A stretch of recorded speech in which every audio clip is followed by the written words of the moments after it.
episode of These Go to 11. Let's turn it up.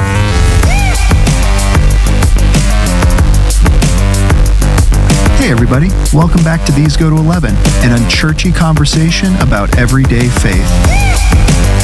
Please make sure you like, subscribe, and review on your favorite podcast platform. This not only helps us to get our content out there, but also helps us to find out what you, our faithful listeners, think.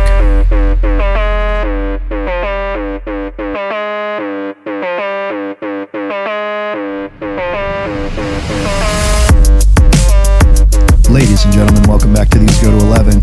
Once again, I'm Nathan Bell. Joining me as always, Greg Dutcher. Greg, what's going on, man?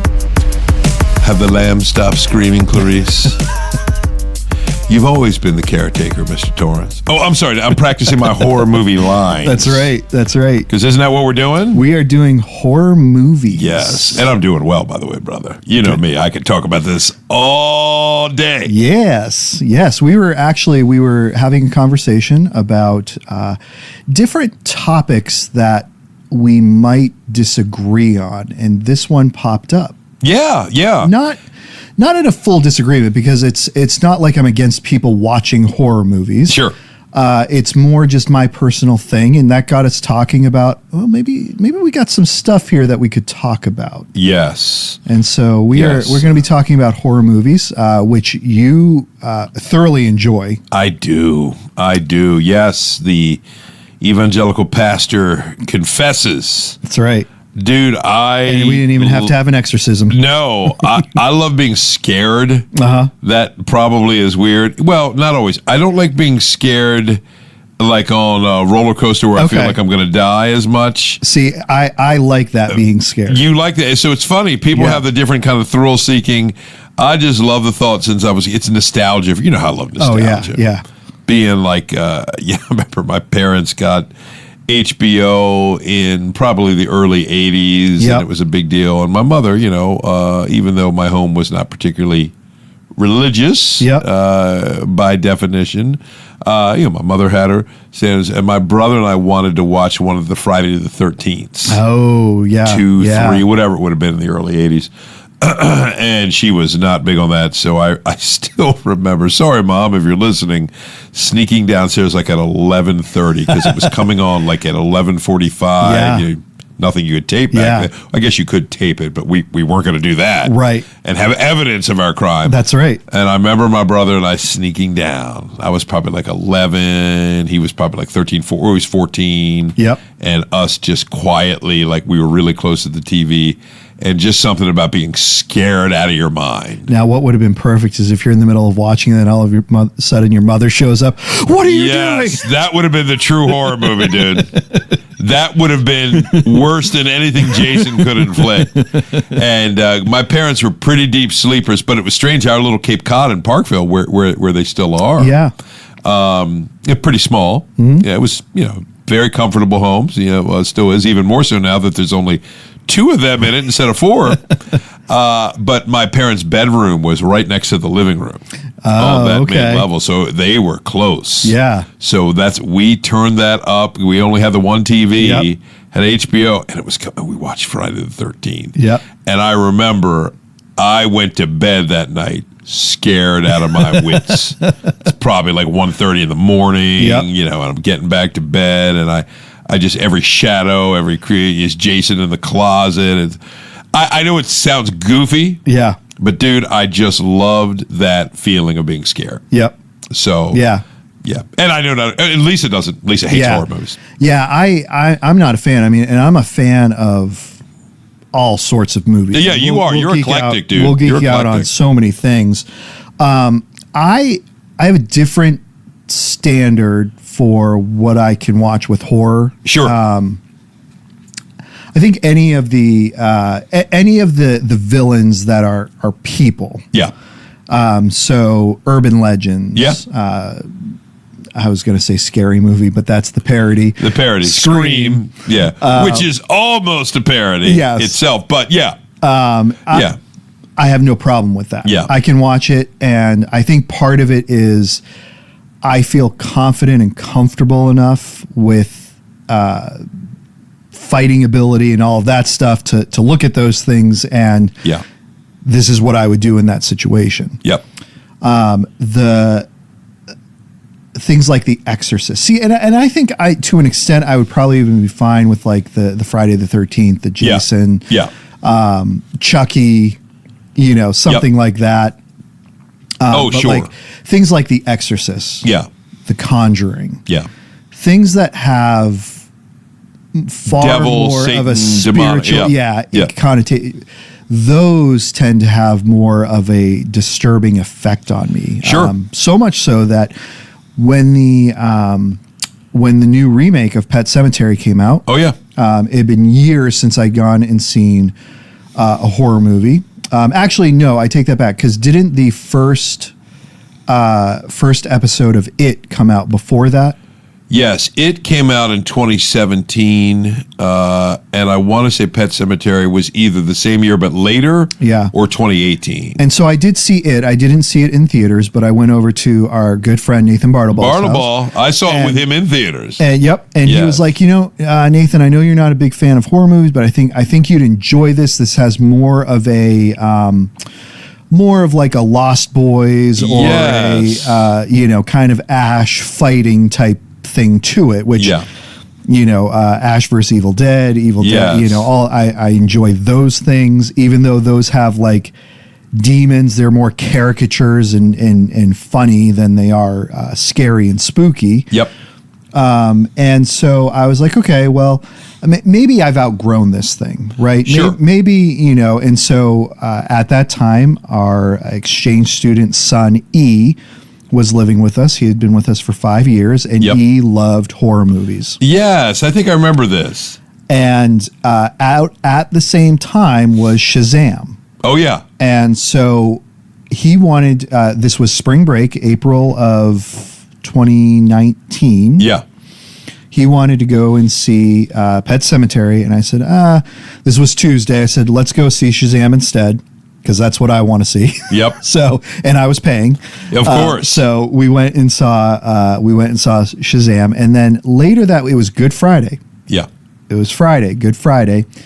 I was like, all right, but I'm kind of bored. I want to do something. Let's go see Pet Sematary together. Yep. Watching the movie, this was the middle of the day. There were definitely moments where I'm closing my eyes. Yeah. Like, I do not want to see what is going to happen next. Yeah. Closing my eyes. Got out of the theater and just still felt like creeped out. No, I got you. Later that night, I was literally up till 4 a.m. I could not sleep. Yeah. Like there were images and sounds and things from the movie that were keeping me up. Yeah. And that happened for probably about 2 or 3 days. Even today, I very rarely think about it. Yeah. But even today, if I'm lying in bed and something brings that to my mind, I'm creeped out. Wow. And so I've just come to the conclusion, because again, it's not all horror. Yep. It's specific pieces. Certain types. So The Exorcist. Can't do it. Can't do it. Yep. Things like The Conjuring. Can't do it. Not going to do it. And I think part of what it is there's such, with those movies, and I noticed this with Pet Sematary. Yeah. There's no good victory. Ooh, I know what you're saying. There's a lot of times that spirit is there and lingering. That demon is there and lingering because they come back in the next 10, movies that they make. Right. And there's no satisfying final victory over this thing. Where, I mean, even in something like Ash, where it continues, Ash is the hero. Oh, sure. He's a superhero. Yeah, he essentially is a superhero without a cape. Yeah, but he does have a chainsaw. That's right. And a shotgun. great one-liners. Yes. And I feel, with Scream, right? Yeah. As many people are dying, first of all, it's a physical person who is attacking, but second, there's somebody there to stop them. Yeah, the Scream killer never survives. Yeah. In all movies, they get their comeuppance. Yeah. Yeah, I see it. I see what you're saying, dude. That's actually really interesting. Couple things I'll throw out, dude. Yeah, go for it. We'll see where this goes. This is a fun one. I recognize horror movies are, look, how many times did we talk about this? I put this in a classic liberty of conscience issue. Yeah, absolutely. Right? So it's a liberty of conscience issue. I have no desire to get people to see horror movies. Yep. In my house, there's only one, and that's Isaac, who likes them. Ella's still young. She's 14, and it's not really her thing. Ben, who you know, is a movie lover and a connoisseur. He's not, he'll watch the occasional horror movie. Ben is such a film snob. He has to be convinced that there's merit to the film, right? So Andrew Machete's It 1, not so much It 2. Okay. He really enjoyed what he did with that. He liked his director's vision, etc. Yep. But Ben does not like horror. So Isaac and I watch a ton of horror together. Yeah. And I love it. It's a really fun experience for the two of us. Yeah. And we watch it. And people say, well, what about the gratuitous killing? Well, I'll just say that if I had any fear that my son thought this was real, right, and thought this was justifiable, I'm going to be parental and pastoral. Right. He doesn't. Right. So I'm not projecting that on every other kid. Right. And what their sensitivity, I never would. Right. I think each individual parent makes that decision, and I totally respect it. Yeah. So like I say, in our same house, and my oldest, Samantha, never really liked horror. She likes Scream. Yeah. In fact, we have a little argument. I tried to get her to watch Scream since she was like 15, 16. I don't know, Dad. I don't know. And then one night she's with her girlfriends and they watch all the Screams and she comes back and loves them. And to this day, I tell her, you hurt my heart. I wanted that experience with her. And she goes, I know, Dad, I know. And she kind of says, so we watch all the new ones. Yeah. We watched the newest one when it came out. And there's another coming up next year, which I'm excited about. They're fun. Sure. They're just, here's what I'd say. If you're a person that can't handle the exaggerated spray of blood, right, the gross, I get it. Right. But to me, I look at that, I know, my son Isaac knows, oh man, we start to, how do you think they filmed that? Yeah. How do you think they pulled that off? Yeah. Where was the blood bag? So in other words, I look at it from a perspective of, we appreciate, dude, couple things I love. Yeah. I like a good jump scare like everybody. That's not generally how I judge a good horror. Sure. I tend to think the most effective horror is this is what Hitchcock was the master of, is almost what plays out in your mind of the trajectory. Now, the closest he ever did, where he shows you, and he obsessively, how many shots, angles, I've read this before, in the Psycho shower scene. Yep. It's incredible, and he used a certain type of syrup for the blood and all this kind of stuff. But a lot of Psycho is just chilling to know, what's happening? What's coming? The birds, which never gives an explanation why the birds attacked, is very disturbing. They attack. Right. There's never really a theory even proposed. Yeah. And it ends with you're like, wow, the birds just attacked. Right. And that's it. Rear Window is more of a classic mystery suspense that's not quite horror. I think it's a little more mystery thriller. So they fall. But I love scenes. One of my favorite horror moments. Yeah. A soundtrack can be good. Halloween, Friday the 13th. But I'm always most at the edge of my seat when it's silent. Yeah. And you're waiting. Yeah. I can't describe that experience. And again, like art, it's all subjective. Other people say, I hate that experience. I respect it. Sure. Isaac and I love that stuff. Yeah. And we geek out. We talk about it. We really have a good time with it. So for me, from a Christian perspective, if your conscience is disturbed, I definitely don't think you should do it. Sure. Because I think, that's a Romans 14 principle. Yep. That I think is very important. 1 Corinthians 8 deals with matters of faith, doubt, the inner conscience, which we could say for another time. But there's a lot about horror that I find fascinating, because to me, a horror that gets in your mind, makes you think, 1980, The Shining. Yeah. That's a tricky one for me because I actually, as I've told you, like King's book more. Yes. But the more I watch the movie, which is similar but has so many Kubrick distinctives, and those two had a big fight over that. Yep. I view them as almost separate things with the same name and some shared DNA. Yeah. But what Kubrick does is so brilliant. That's not a jump scare movie. Yeah. There aren't too many scenes, there may be one or two in The Shining where there's a jump scare and you're screaming. Whew. Yeah. What Kubrick does to you psychologically in that film, emotionally, is just brilliant. Yeah. To me. So I'm not trying to. I'm no film expert, but my pea brain, how I respond to the films, it's the artistry and the craft that gets me. But I'll throw it back to you, dude. Yeah. Tell me more because I'm going to respond to it.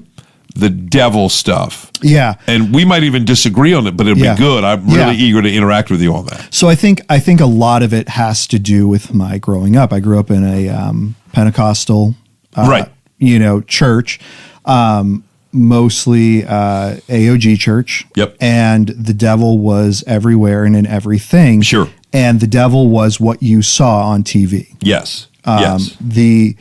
My theological understanding of the devil and who he is, I believe as I've gotten older, and actually, Greg, in part to you, I would say a significant part to you has been more biblically centered. Because you look at the devil and see Scripture portraying him not as Freddy Krueger. No. Not as the demon that's inside of Linda Blair, right? But as a lawyer with a finely pressed suit, with his hair slicked back, in a courtroom, and accusing you day and night. Yeah, and I agree. I believe that is how Scripture portrays him. Yes, and I'm glad you said this, dude. The only exception to that, but I've thought this through a lot, which is where Hollywood sees this, are the New Testament gospel demonic possession. Yes. The Gerasene demoniac. Yes. Legion. Yep. He meets a man at Capernaum. Yep. One, if you really read those texts, okay, I'll try to cover this quickly. I think the arrival of Jesus stirred up the hornet's nest. Yeah, yeah. But let's think about that. Really interestingly, there's a man possessed in Mark chapter 1 in the synagogue of Capernaum. Mark tells the story very matter-of-factly, so we don't know how long this lasted. But there's a man who is in synagogue every week for some time, apparently, that nobody knows is possessed. Yeah. So even there, the story is interesting. Yeah. When Jesus enters, the demon stirs up because it's just fascinating to me. They know exactly who he is. Yep. The disciples don't get it. The Pharisees don't get it yet, but the demons know. They've known him for millennia. Right. Well, he's their creator. Their creator, and they're terrified. And so you have a couple of these exorcism stories, and that's where Hollywood will seize turning him into a monster. So they take a little shred of the story. I think those are very exceptional pieces. Yeah. Interestingly enough, the people don't seem terrified the way they do in Hollywood movies. Yeah. Well, because the demonic at Gerasene, they try to tie him up. Yeah, they're interacting. They're interacting with him, and in some ways, they're almost pitying him and keeping him chained up from hurting himself. He's cutting himself with stones. It's a pitiful picture that they probably viewed on par. They didn't really have a category for this, so I'm stretching it a bit, but somewhat what we would consider today mental health illness. Yeah. So you've got a couple of stories. They're very infrequent. I think it ties to the arrival of Jesus. Yeah. The strong man senses his house is threatened, and they're right. He's right. And the stronger man comes in. Yeah. And breaks it down. Yeah. Which I love. So, but the overall picture of Satan that I see in Scripture, you're right, is that crafty tempter. Who I don't think gets much out of making people scared. Yeah. I mean, if you really read the accounts of Satan in Scripture, doesn't seem like he wants to scare us. Right. He wants to deceive us. Yeah. He wants to blind us to the glory of Jesus. Yep. Those are the two things. And to your point, he wants to accuse us and paralyze us in our guilt and sin and shame, which is a way of ultimately keeping us from what Jesus does, the good news of the gospel. Well, I think a book that has become more helpful to me over the years, which I didn't read when I was younger, but C.S. Lewis's The Screwtape Letters. I think he does a masterful job at portraying motives and intentions of our enemy. Yeah, and it wouldn't probably appeal to the filmmakers behind Insidious, The Conjuring, The Exorcist. Yeah. And it's yet probably, I'm glad you pointed out Lewis's book, probably one of the most brilliant fictitious imaginings of Satan's tactics, mechanisms in the 20th century when it came out. And what is this? Not sexy enough. Because Hollywood's about the experience, about scare. Right. So let me tell you where I am. I do watch those devil movies. Sure. Which, I want people to reach out to me. Oh, Greg, that kind of bothers me. You're a pastor, or you're my pastor, etc. But let me give you one. I just like the horror movie. I like the idea of them trying to scare, and so part of me, and this has really helped. Yeah. Isaac loves. I remember, when a kid comments on a sermon of a pastor's home. Yeah. That's a big deal. Sure. Because it rarely happens. Right. And every pastor knows this, but they hear you preach all the time. Yep. And, and I more am interested in how they interact with other speakers. Yeah. You and youth ministry. Yep. Matt. Because I think you don't have that complication. Oh, it's my dad. Right. You get to speak, and they're a guy that they love you, respect you, and you don't have any of those complications. Right. You can just be you. So that's what I'm excited about. I like when they hear other people. I really do. So I don't expect much. Occasionally, they might say, "Oh, Dad, that was interesting." Isaac was riveted in Mark 1.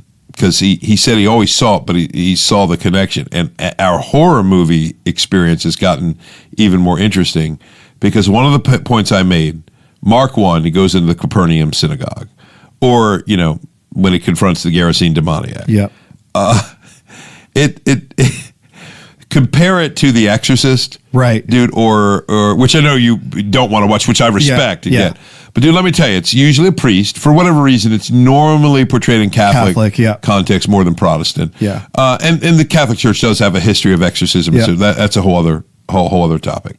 But it's the representative of Christ, right, for the filmmaker. And it's usually a wrestling match. Yeah. It's exhausting. Often Satan kind of wins, gets the upper hand, tricks the... And you read every gospel account. Right. There's not a battle. Yeah. Jesus is, I'm straining. And you see it because there appears to be one demon in the encounter in the Capernaum synagogue. Right. There's a legion. Right. And both are the same. Yeah. He has absolute sovereign authority. Yeah. And speaks. And Isaac said, Dad, you're right. Yeah. Hollywood, all these movies, it's like, I said, right, Isaac, because they're about the experience. They want the tension. They're not theologians. They're not really caring too much what Scripture says. Sure.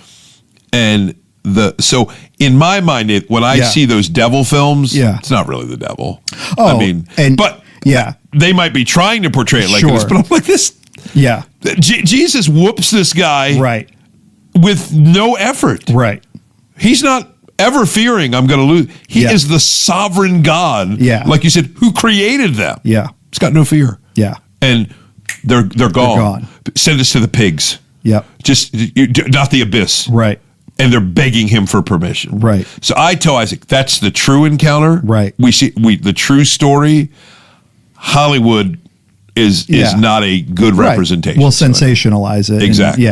No, and intellectually, I get that. Sure. I teach that. Yeah. Because I believe that's the truth. Yeah. The difficulty is there has been years and years of this misconception, this misinterpretation, this indoctrination of of who the devil is. And I mean, I recently was in a more charismatic school, and not church, but the church was associated with the school. Yeah. And I remember, the youth pastor there talking about casting out demons and all of that stuff, like the night before at youth group, like it was, that was our evening youth group activity. Yeah. Like instead of playing basketball tonight, we're just going to cast out some demons in y'all. And then have some s'mores. That's right. Look, we're going to cast out Satan. We're going to do a little chubby bunny. Then we're going to watch a Kirk Cameron movie. That's right. There we go. We got everything locked up. Good. And that's almost how it was. Yeah. And that's what I grew up in, and thinking that the devil was in, everyone and everything. If you play the Ouija board, Satan's going to possess your soul. Oh, yeah, sure. If you watch these movies, that's the inroad that Satan needs. Yeah. And those are the things that I grew up without the true context, without the truth of Scripture. Yeah. That I think have formed something deeper inside of me. Right. And so for those things, it's, again, intellectually, no, this isn't real. This isn't how it operates. But the disturbed feeling I get from watching those things, I don't like that. No, of course, dude. I get it. And so that's, You know where I get that? Dude, I have a hard time. I've watched it. I get that from movies like Willy Wonka and the Chocolate Factory. Okay. For whatever reason, dude, those, to this day, even the Gene Wilder one, they freak me out in a way I don't like. Yeah. But other people love them. Yeah. I've watched them, but even like this casual, like, the girl that turns into a blueberry. Right. She'll just, yes. They'll just de-juice her. Yeah, still what? Like, she's a blueberry now. Her life is ruined. Or the kid who gets sucked up in the chocolate vacuum and goes, leads to the incinerator. Right. It's turned off on or actually maybe it isn't. Right. And you're like, so are they dead? And we're just going through with the Oompa Loompas that are the freakiest looking things I've ever seen. Dude, Chitty Chitty Bang Bang? Lollipop? What the heck? Dude, so no, art is subjective. Yeah. There are things that's just weird. Yeah. I will say, dude, movies I don't like in the horror genre, I watched the first Saw because there was a story to it. Yep. Who's the main dude in it from Princess Bride? Carrie Elways? Yes, Carrie Elways is in it. I'm like, I mean, you got a real actor in there and stuff. And it was kind of gross. Then all the other Saws became, I just don't like that. How gruesome. How gruesome somebody's fingers can get shredded and their eye. Oh. Yeah. It's just not my thing. I get no enjoyment out of it. There's nothing for me. I have no interest. So I've never watched those movies. Yeah. So I recognize this. So everybody has their thing, but I like what you're saying. You're bringing your background to it, your context, and the way it affects you.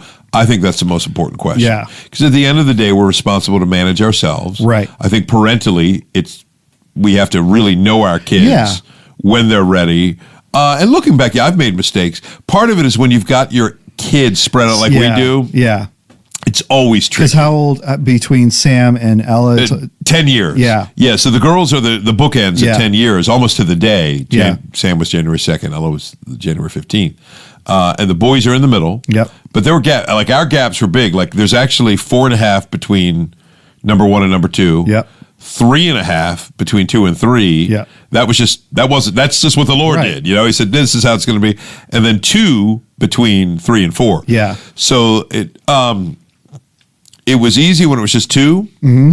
Okay, Sam, you're 12. I think you can watch this. Lisa and I agree. Ben's too little. Yeah. So we'll make sure he's covered. He's got something else.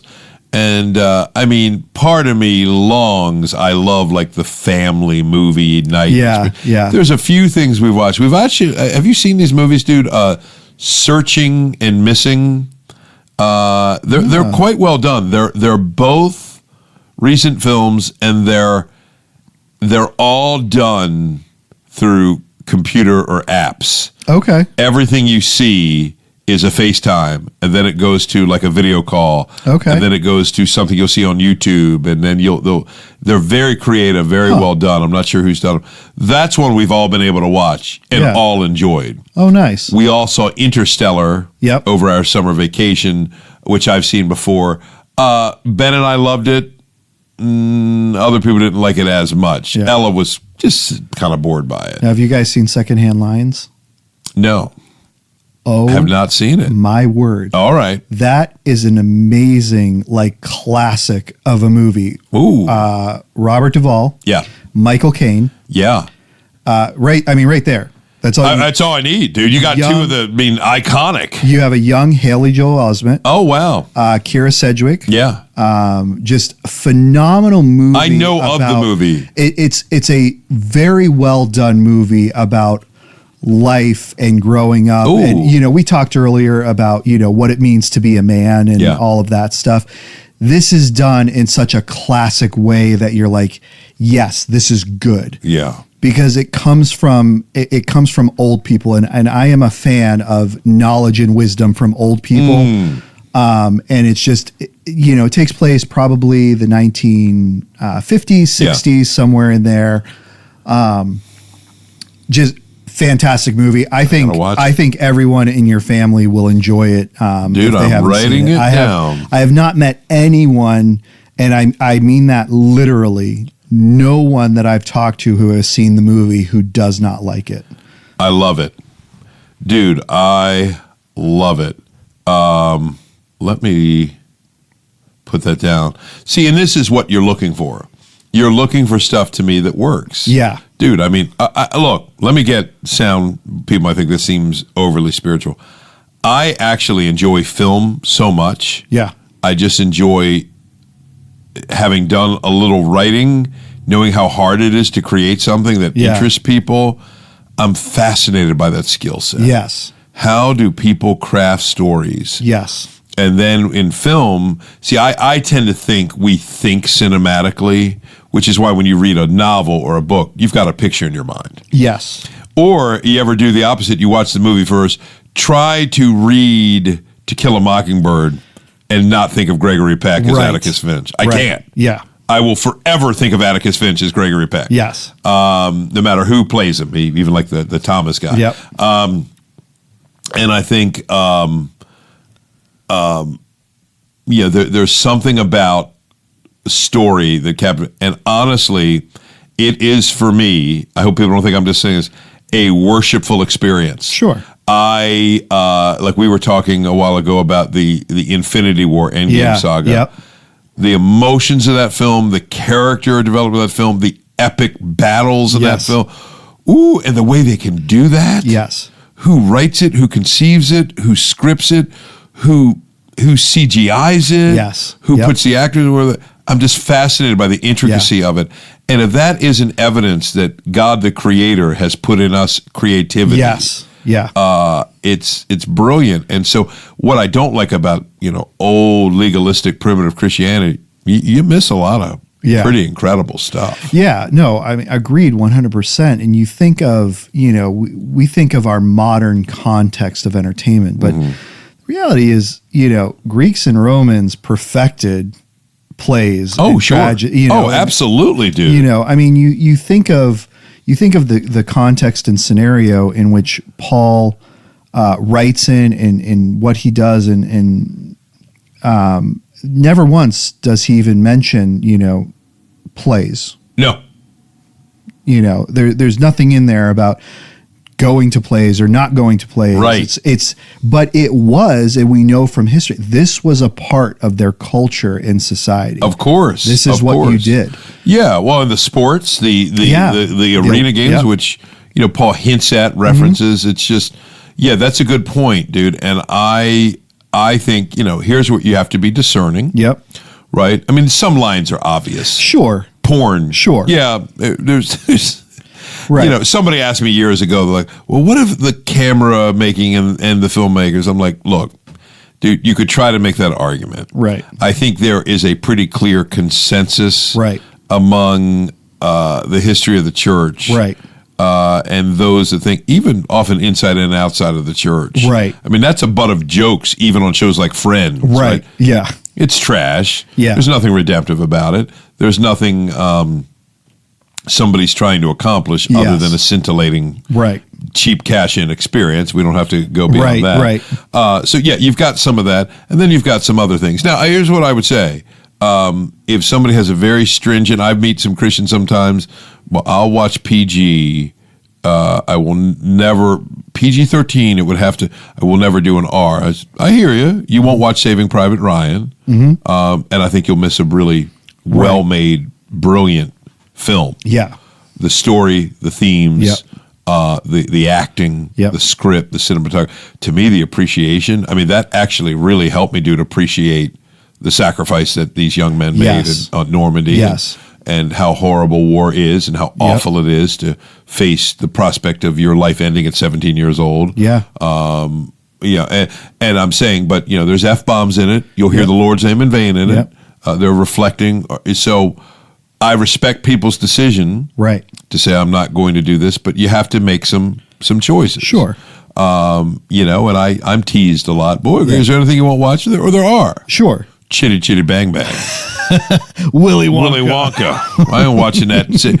You mean I want to watch films that are the equivalent of the dreams I have when I have a stomach virus? Hard pass. You know what I'm talking about, dude? Yes. Those sick dreams. See it, I love those. Yeah. Oh, dude, I love it. I love it. You're like, what are you talking about, Dutcher? I live for those things. I take NyQuil every night just to have that experience. To get those creepy dreams. Yeah, dude, I have some dreams. I remember, you know what my real life experience is? It's been a while since I mentioned this. Commercial in the 70s. How did we get on this? Thank you, listeners, for hanging with us at this point, if there's any value to you. It was a commercial in the 70s for Hungry Jack, like pancakes, where I remember it was like a lumberjack, and he would come out and he was hungry Jack. Yeah. Gobble him down and the plate comes back. Yeah. Hungry Jack. My brother, for some reason as a kid, would do this thing where if I was on the floor watching TV or something, he'd come up and he'd put either his elbow or his knee into like my back. I'm like, and then he'd pin me. Dude, this is twisted. And whisper sing in my ear that song where he would drop the R's. Because I think he knew it was torturing me. So, and he'd call me B. It was not brother. I think it was like baby, or used to be a baby face. It was like a name. Hey, B. Hey, B. And I'm like, He goes, shh, B. And he goes, Hungry Jack. Gobble him down in a plate, come back. Yeah. Hungry Jack. Yes, I just did that on this podcast. So dude, pure torture. Why is he dropping the R's? I can't move. I'm in agony. And sometimes he's doing Hungry Jack. One more time. Gobble him down in a plate, come back. Hungry Jack. So anyway, dude, just let our audience sit with that nightmare for a while. And you tell me you can't watch The Exorcist. Dude, I lived with that. That's the torture that I don't want to go back to.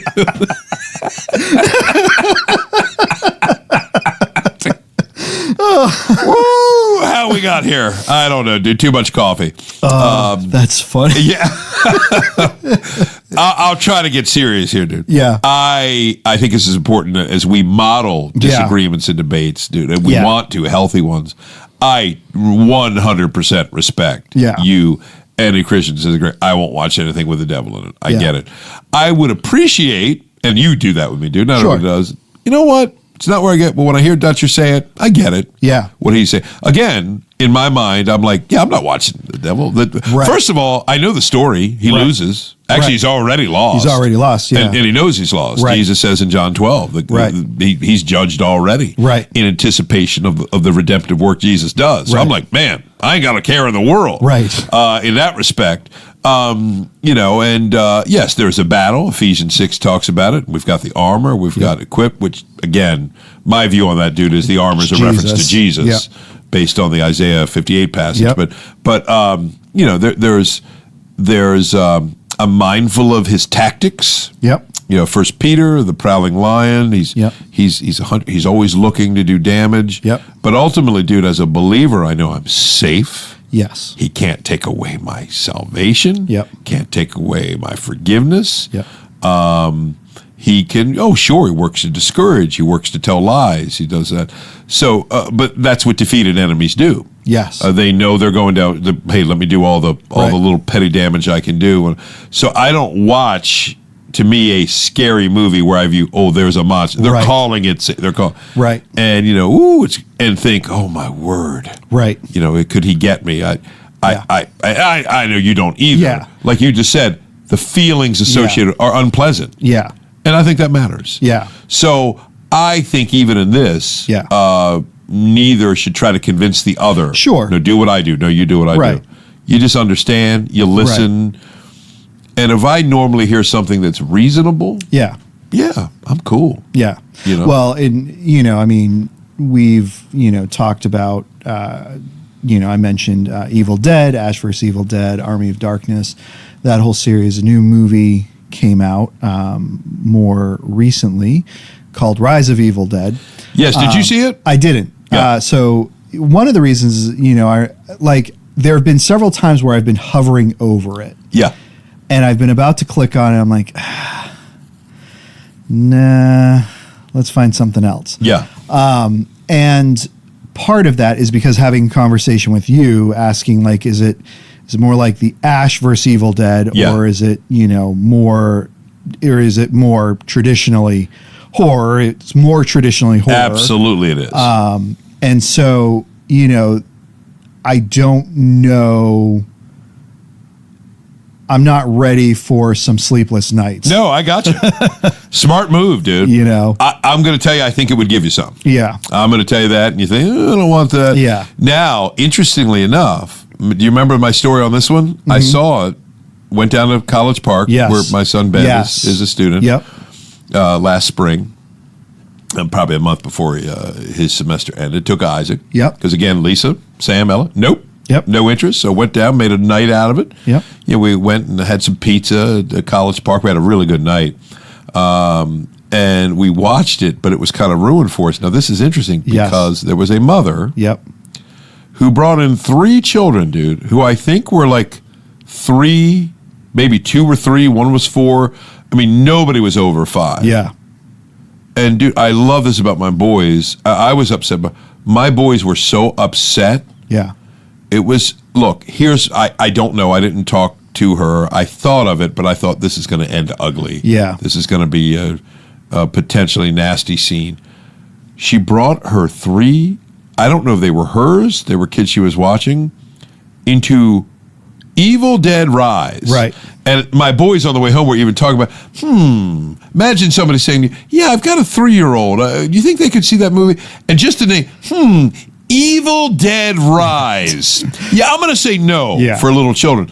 So it was so distracting. Yeah. The first half hour, 40 minutes, we watched, but we were more concentrated. These kids were scared. Yeah. And the mom was kind of shushing them, and finally she gave them like a cell phone and an iPad, and they kind of played, but they were restless and they were loud. Right. Which I don't blame little kids. Sure. They shouldn't have been there. Sure. And so I went out to tell the manager, and another lady was out telling the manager. The ushers came, said something to her. She gave them more things to do, and they were, but it so colored our view of the movie. We talked about seeing it again, but we haven't. It's very scary. Yeah. Ben wanted to see it because he loves Sam Raimi, right? Who I know was not involved directly in this one, but he's the origin of it. And I know you love Raimi. Yep. He's a brilliant director and thinker and showrunner. But it is much more. They don't really deal with Satan. Sure, it's the Deadites. It's the Deadites, yeah. But it's much more in that ballpark. Yeah. And it's, woo, dude, some of the jump scares in that one, creepy. Yeah. Creepy. And, the ridiculous blood, right. And all this stuff, which I don't know why I always say it. We're kind of looking at it and say, oh, boy, I don't know if 5 bodies have that much blood, you know? And they're going for the shock, the shock and awe kind of thing. But yeah, a lot of people would be, ooh, I don't want to see that. Yeah. And I get it. Yeah. Like Lisa does not want to see that. Sure. At all. Yeah, and I think that's the thing. Again, you talk about art entertainment, right? The purpose of art entertainment, it serves multiple purposes. One of those is revelations of reality. Yep. It can help you to see reality more clearly. Yes. I mean, you talk about art and beauty, things like that. Others are escapism. Or escape. Agreed. And that's not a bad thing. No. For me, the ones we're describing are escape. Yeah. They're just so ridiculous. Yeah. and absurd. Whereas Saving Private Ryan is, capture this historical moment. Make me think about things. Yes, the realism, like highlighting the beauty of the sacrifice that was made on our behalf. Yep.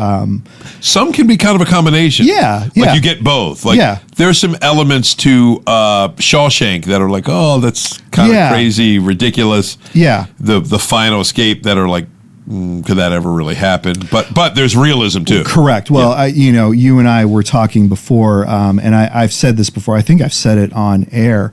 One of my favorite scenes of any movie is the dialogue scene between Al Pacino and Robert De Niro in Heat. Heat, baby.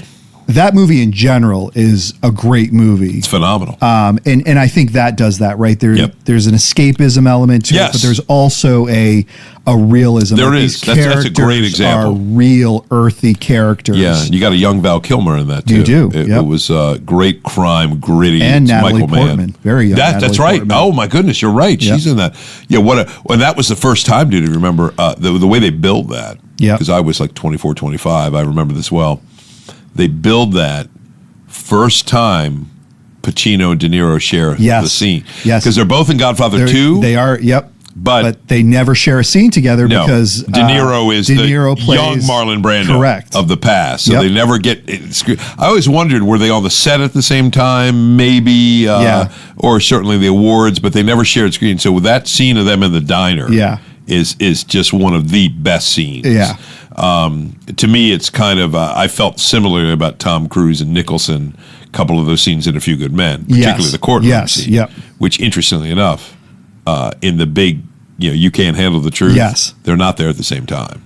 Oh, I did know that. Yeah. Yes. I now that you say that, I remember. Yeah, I mean, in the movie world, they are. Yes. But in the actual world where they filmed, because of their schedules, they weren't. Yep.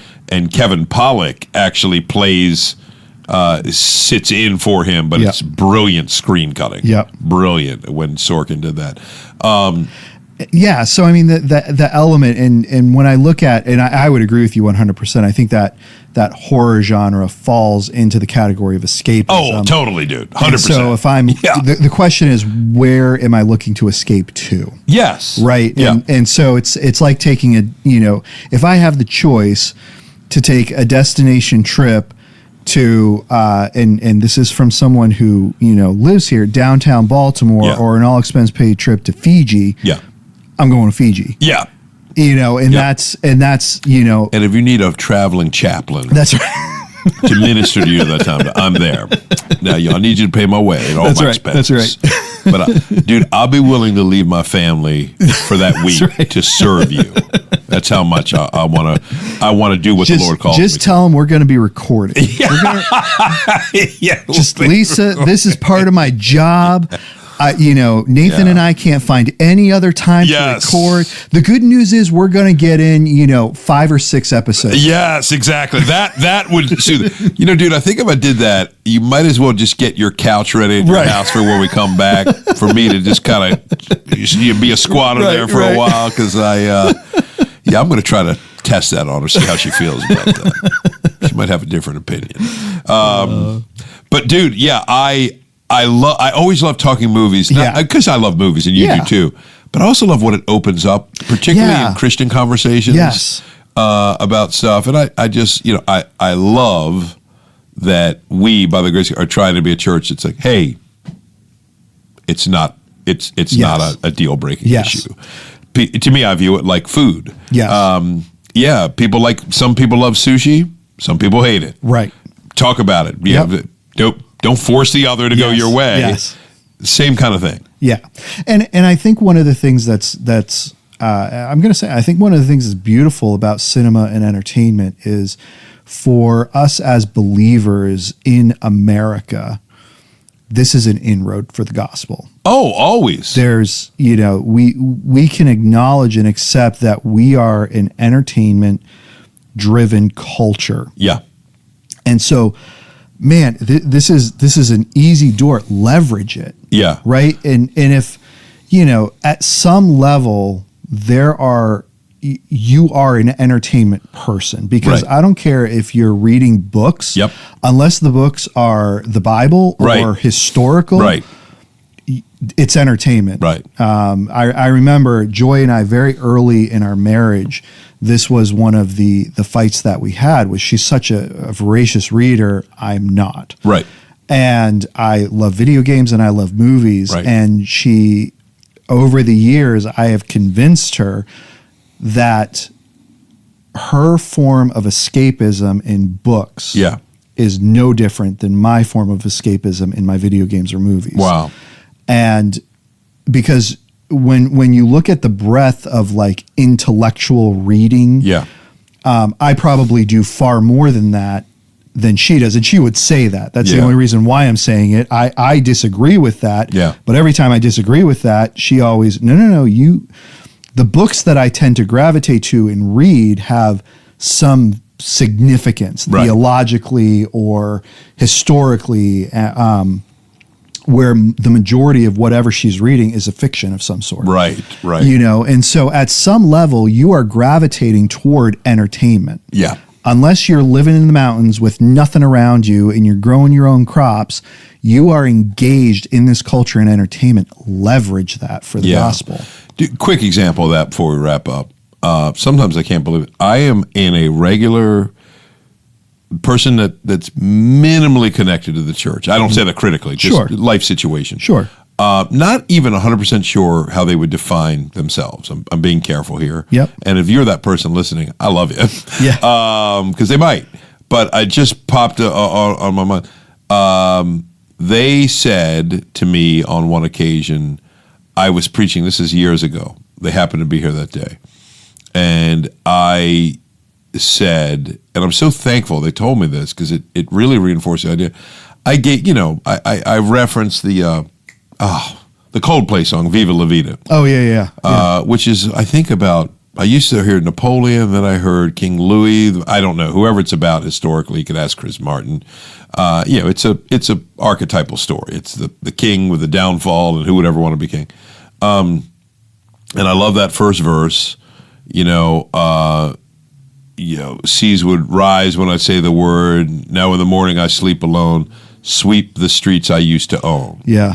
And I said, whenever I hear that line, I always think, not that he was trying, I think Jesus. Yeah. Right?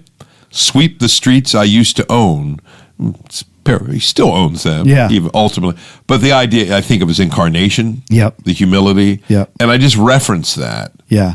Dude, that individual reached out to me and said, wow, Greg, I can't believe that I was in a church and the minister quoted a Coldplay song, which actually seems pretty tepid. Yeah. Right. It doesn't seem much. I mean, I've done Stephen King and gotten a lot of, a lot of pushback on that.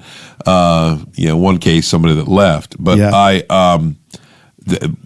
this would seem so minor. They've brought that up, and it got us in this kind of ongoing dialogue where we talk about things from time to time. They'll reach out. I love this person. We'll talk a little bit back and forth, and here's what I think. Somebody put this well. I think when people know we inhabit the same world. Yes. Wow. Right. This is like Nathan. He lives in the same world I do. Right. He watches the same stuff, or he enjoys a lot of the same stuff. Yeah. Just common ground connections. Yeah.